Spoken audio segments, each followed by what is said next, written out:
the one thing that brings me joy or just gives me that feeling of content is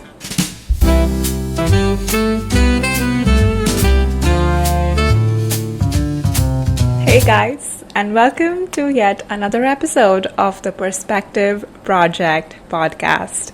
This is your host Anushka, and I'm back with a new topic to decode. That is at least what I do. I just decode each and everything because this is what I love to do for a living. Anyways, this is going to be a pretty chill and enlightening topic, if you will, because we all try to chase it.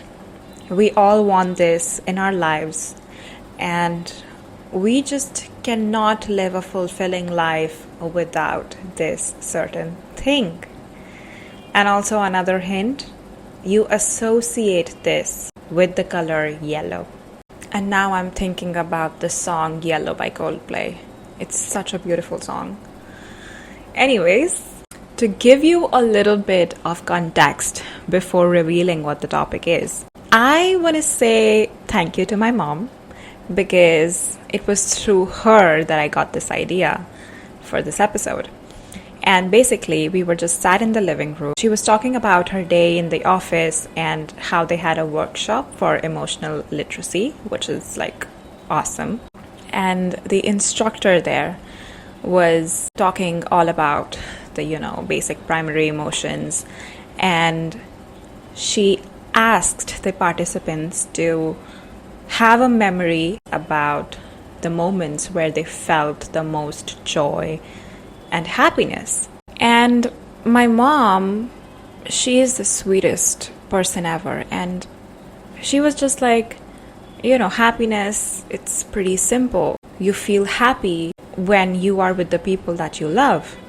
And similarly, you are sad when you are not around those people, or when the most meaningful of your relationships sort of fade away or end due to whatever reason. And in that moment, it got me thinking, like, that is what happiness is. Being with the people that you love. And that is exactly what we are going to talk about in this episode. We are going to unpack everything related to happiness. I've done a lot of research and I'm really fueled and I'm really excited. So without further ado, let's dive right in. You know what I used to think when it came to happiness and what would make me really happy in my life? Success, making loads of money, being independent, having freedom, and having a G-Wagon, if that's possible. There's this really endless list of items that I would like to achieve to be my truest, happiest self. And when my mom mentioned that it's all about your relationships, the people that you surround yourself with, everything just sort of melted away. Every other item on that list just felt not as important. It seems so complicated to figure out. You know what I mean?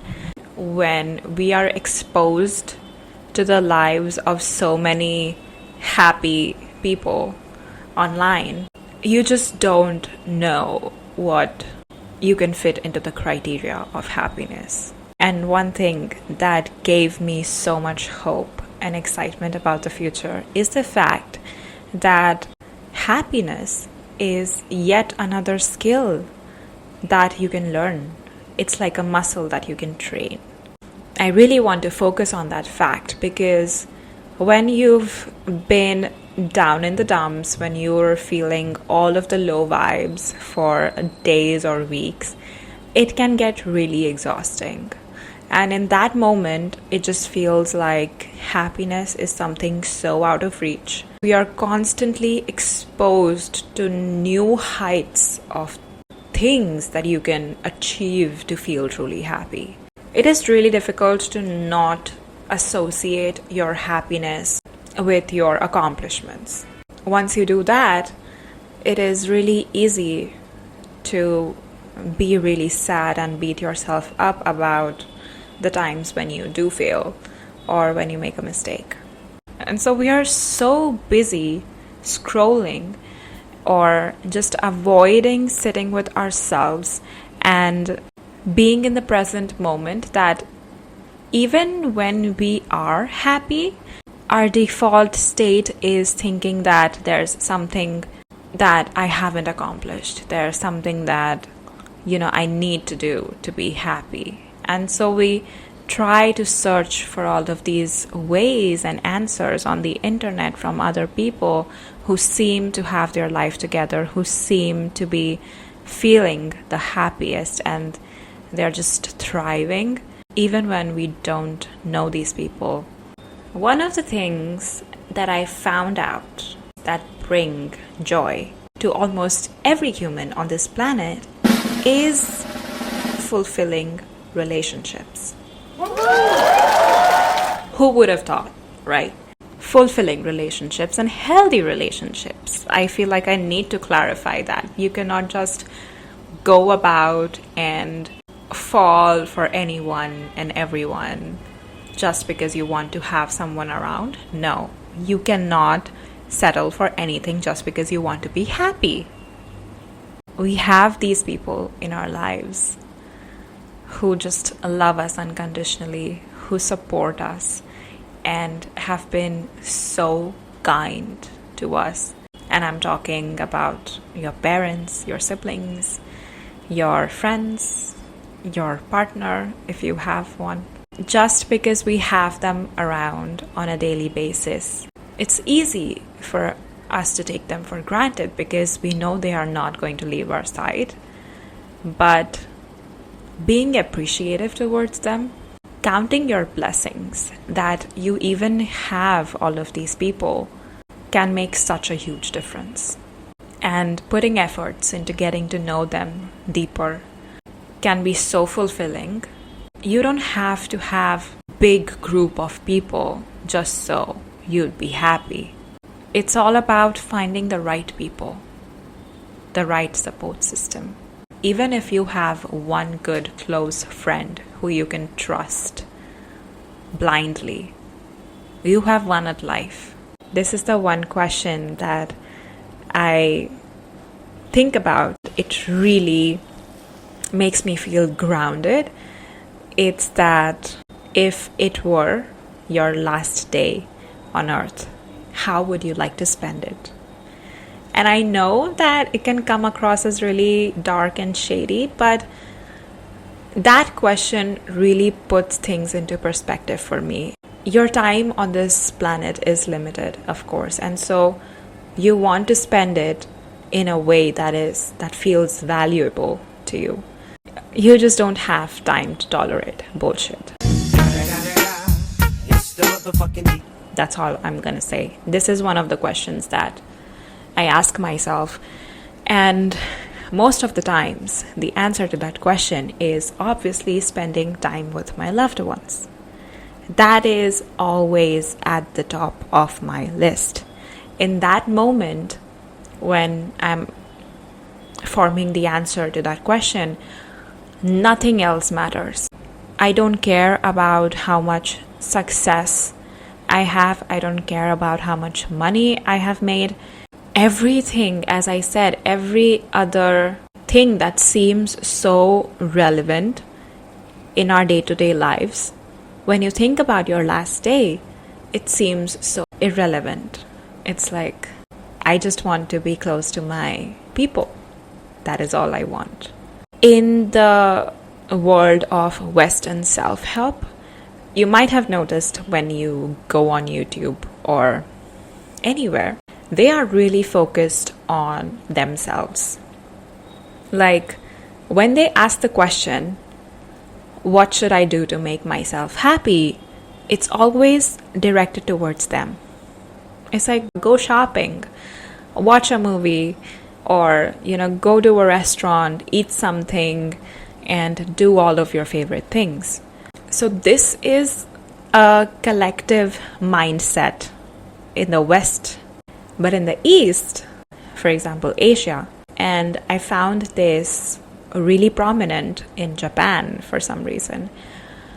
When they try to increase their happiness and feel more happy, they focus outward. They focus on being of service to other people, being of help to other people. That is the difference between the Eastern and Western cultures and how they perceive happiness as. It is not something that you can get for long periods of time when you're just too focused on yourself and just really being self-centered. Like this friend of mine, he just gets such a kick out of helping other people, and it's just such a simple feeling, you know. You provide a lending hand to help someone in whatever way, and when they do feel better and they thank you for just being there for them, being supportive of them, it is such a fulfilling feeling that nothing on this planet can beat. We are just so into the hustle culture and focused on living our own lives. We often put connection in the back seat. That is why loneliness and unhappiness, it just feels like such an epidemic, that the only cure to that is having real connection with people. And it doesn't even have to be like people being physically there. I think that can be a misconception, because during lockdown, when there was COVID-19, and of course we weren't allowed to leave the house, everyone was quarantined. And one of the things that got me by the first year of lockdown was the fact that, now this might sound really, I don't care, whatever. I had a fan page for One Direction. And the winner, Zayn Malik. Okay, on the top. And one of the best things that it got me was this huge community of people. I felt like I had a sense of belonging in that community, and I was just talking to so many people online from all over the world. I still have some of them in my life, and we are still in contact. It has been so long, but the connection is still there. We are still united by One Direction. And yeah, even though I wasn't leaving the house, even though I wasn't meeting my friends on a daily basis, and of course college was just online, I didn't feel as if I was lonely. And it was because of this, because I was interacting with good, interesting people on a daily basis. Yeah, choose the right people, spend time with them, help those in need, and that is literally the number one formula for being your best and happiest self. We are social animals, we are social beings. We need connection in order to thrive and survive. Without connection, we are literally nothing. Happiness doesn't really have to be such an ecstatic feeling. What I have come across is that I have been my happiest when I try to find little moments of joy throughout my day.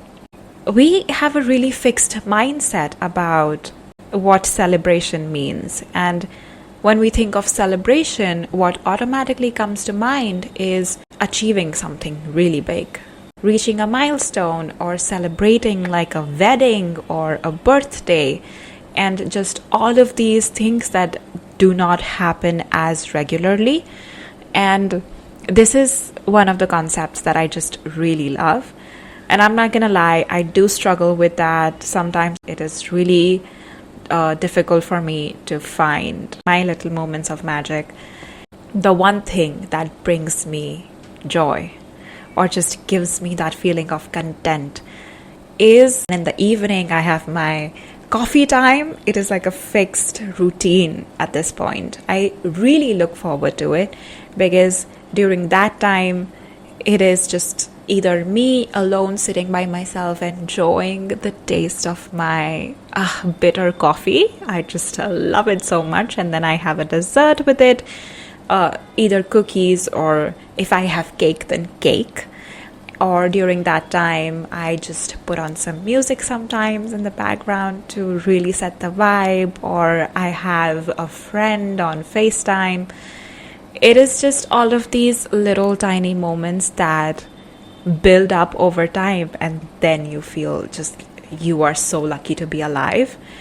And so happiness doesn't have to be tied with your accomplishments and stuff like that. It's just you can find it daily. Take a picture of something that you find beautiful in your day, or just writing down anything that you found funny or silly, or something that made you smile.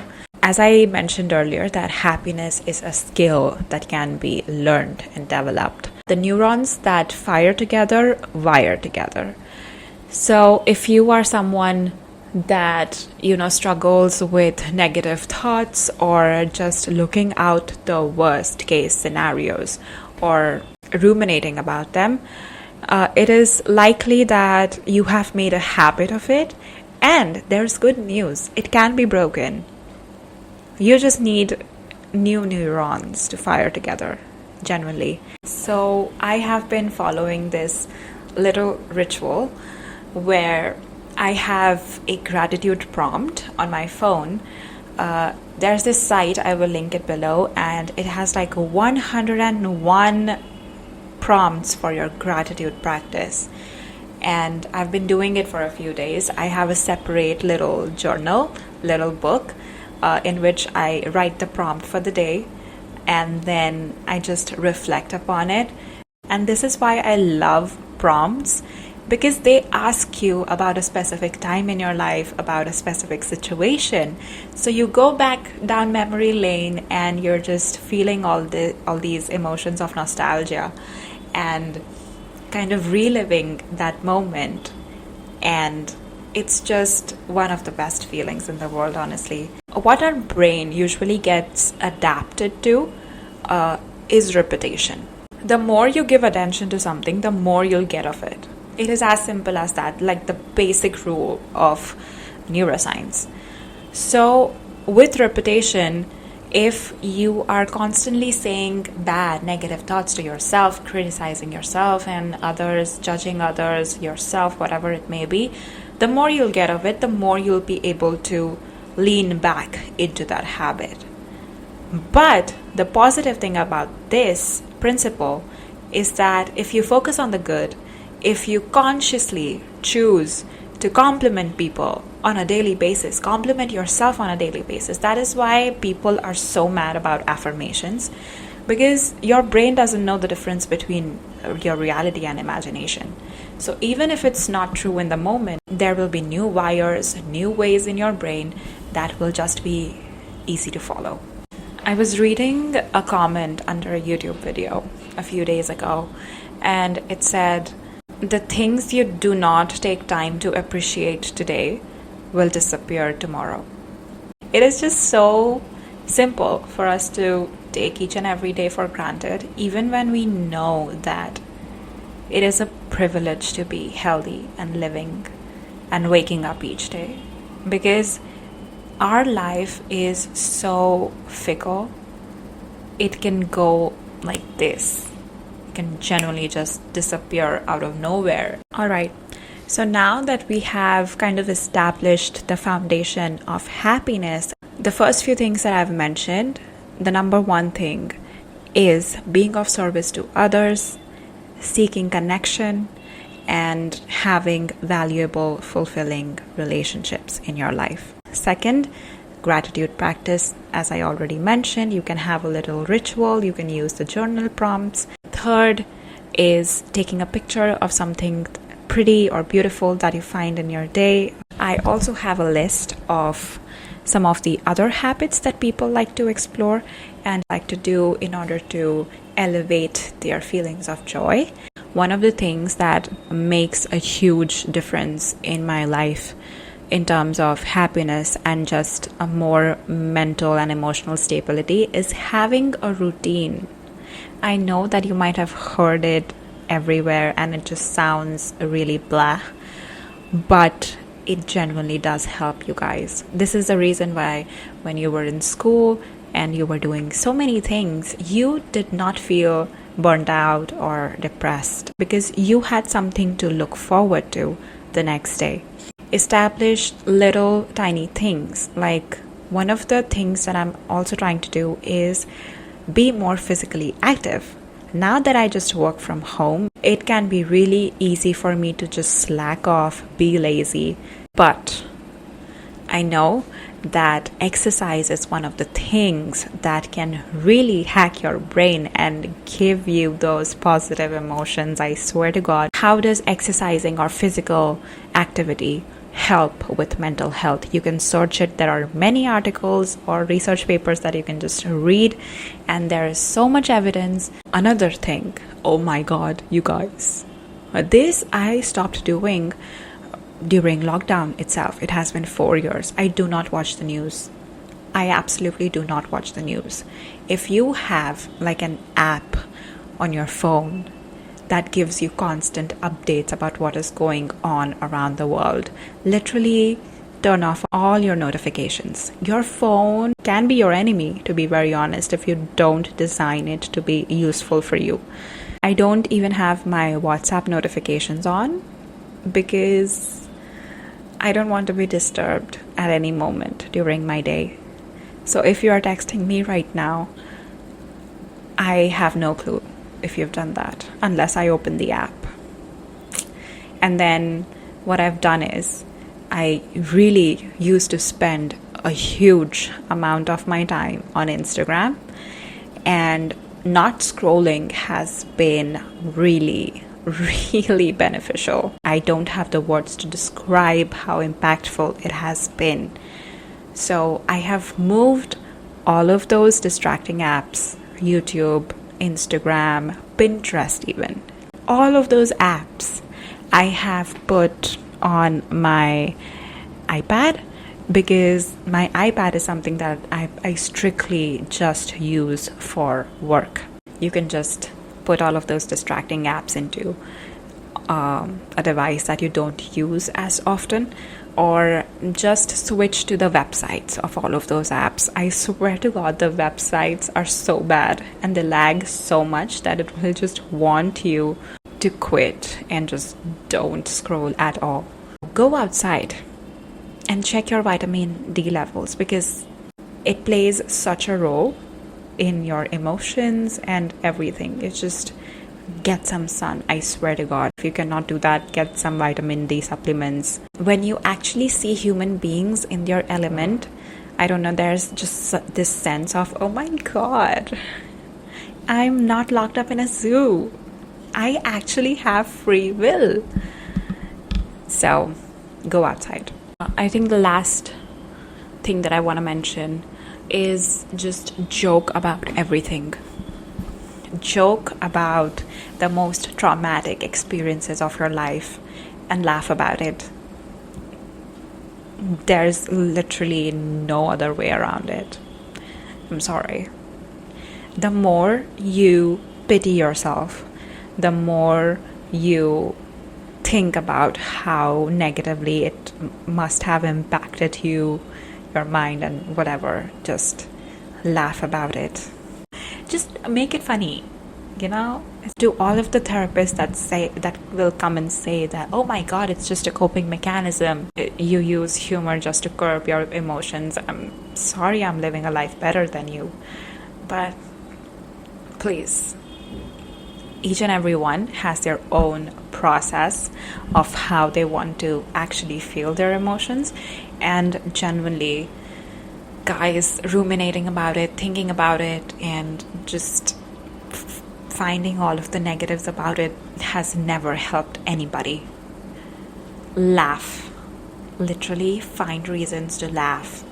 And even if you're sad, just smile. Do not frown, just smile. Show me that pretty smile of yours. Just smile. it will trick your brain that, oh my god, this person is a psycho, she is happy. Genuinely, smile those negative thoughts away, smile those uncomfortable emotions away. You will feel so much better. Thank you for spending your time with me and being so interested in learning more about happiness and how you can just feel more joy on a daily basis. I'm so proud of you for taking this step, and I hope that you got some ideas on how you can actually practice that in your daily life.